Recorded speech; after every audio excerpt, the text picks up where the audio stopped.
Hello అందరికీ నమస్తే. Welcome to Vandana daily vlogs. ఈరోజు మనం మటన్ కర్రీ ఎలా చేయాలో చూద్దాం పదండి. దాని గురించి ముందు కుక్కర్ పెట్టుకోవాలి. అందులోనే జీలకర్ర, మిరియాలు, దాల్చిన చెక్క, యాలకులు, పెద్ద ఇలాచి కూడా యాడ్ చేసుకొని ఫ్రై అయిన తర్వాత సన్నగా కట్ చేసుకున్న ఉల్లిపాయలని యాడ్ చేసుకొని ఫ్రై చేయండి. అందులోనే పచ్చిమిర్చి కూడా యాడ్ చేయండి. ఉల్లిపాయ, పచ్చిమిర్చి ఫ్రై అయిన తర్వాత ఇందులో మ్యాగ్నేట్ చేసి పెట్టుకున్న మటన్ యాడ్ చేసుకున్నాను అనమాట.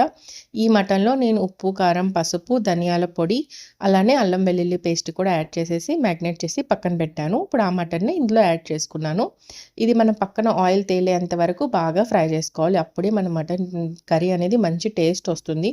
ఇందులో మనం ఎక్కువగా స్పైసెస్ యాడ్ చేయకుండా సింపుల్గా చేసుకుంటున్నాం అనమాట. అందుకని చెప్పేసి బాగా ఫ్రై చేస్తే అప్పుడు మటన్ టేస్ట్ చాలా బాగుంటుంది. సో చూడండి, మనకి మటన్ ఎంత బాగా ఫ్రై అయింది కదా, పక్కన ఆయిల్ కూడా చక్కగా తేలింది. సో ఇంత బాగా ఫ్రై అయిన తర్వాత దీంట్లో మనం టమాటో ప్యూరీ యాడ్ చేసుకుంటున్నాం అనమాట. నేనైతే ఒక పెద్ద టమాటో ప్యూరీ చేసి పక్కన పెట్టుకున్నాను.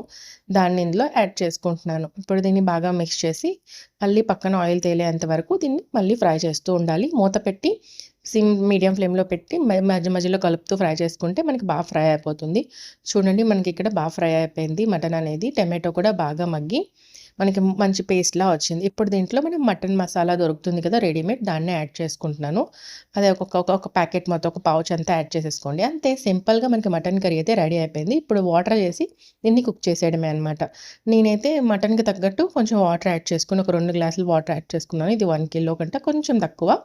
సో దాన్ని ఒక 10 to 8 విజిల్స్, 8 లేకపోతే 10 మనం ఒకసారి చూసుకోండి. మనకి మటన్ ఉడికిపోతే మరి పెట్టవసరం లేదు, లేకపోతే కొన్నిసార్లు మటన్ కొంచెం లేట్గా కుక్ అవుతుంది. సో అంతేనండి, ఇక్కడైతే నాకు మటన్ బాగా కుక్ అయిపోయింది. చూసారు కదా ఎంత బాగా కుక్ అయిందంటే చాలా బాగుంది. ఇప్పుడు లాస్ట్లో కొత్తిమీర యాడ్ చేసేసుకొని అంతే, సింపుల్గా మటన్ కర్రీ రెడీ అయిపోయింది. లైక్ చేయడం మర్చిపో